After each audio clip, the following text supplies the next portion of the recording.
There is one last major section of foam that needs to be carved. Maybe, subconsciously, I saved it for last because I knew that it would draw the most visual interest.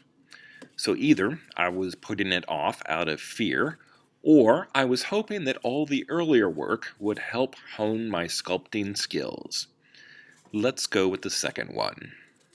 Either way, I want this to be my best work because it literally sits on top of all the previous pieces.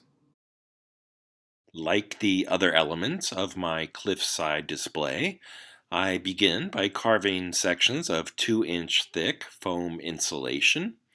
The tunnel opening will be made from 3 stacked blocks that will be shaped individually and then glued together.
A wire brush is good for making the side edges of a sedimentary rock.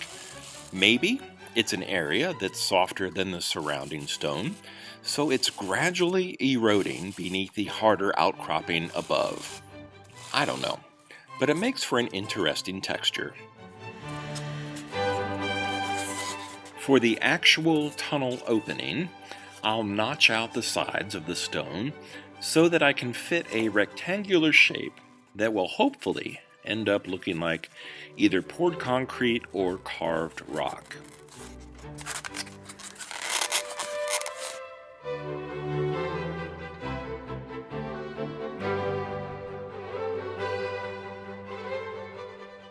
Cork roadbed is a classic among toy train people.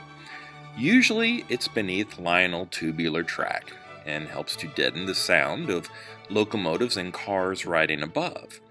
This will never be a noisy rail line, since it's just for display, but this cork plus a section of Gargrave's track will match and tie in with what I have below.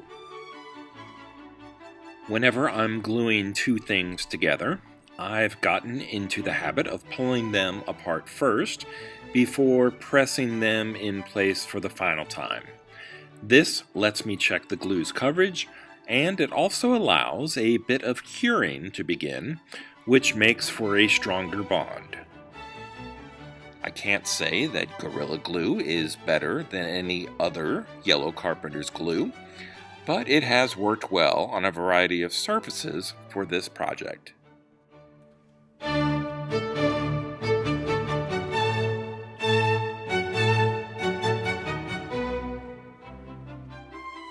After a few measurements, it's ready to be weighted down and then left alone until the next day.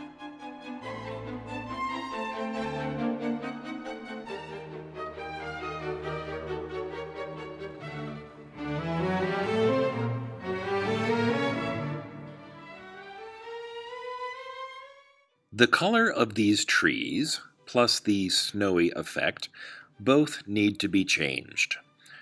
When is Arbor Day anyway? I don't know. But before I plant these trees, I'll repaint them in dark green and then follow up with a little light tan for additional contrast.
Sprinkling a bit of sand while the black paint is still wet will help to add texture.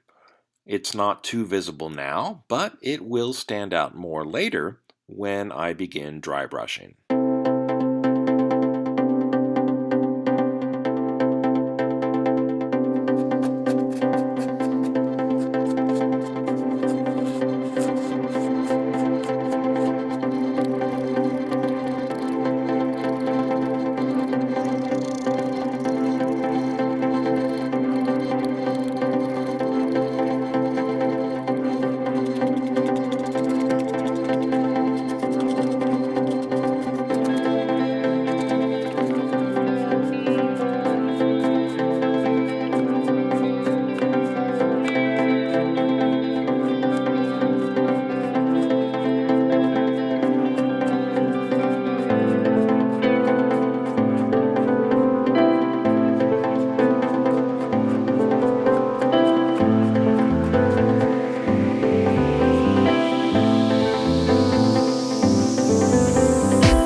area with the station is temporary.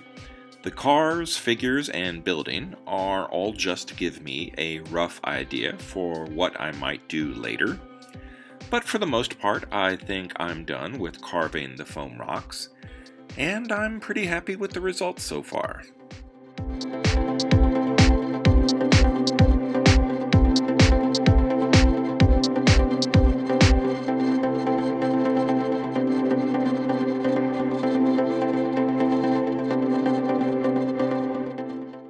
If you enjoyed this video, please like and subscribe.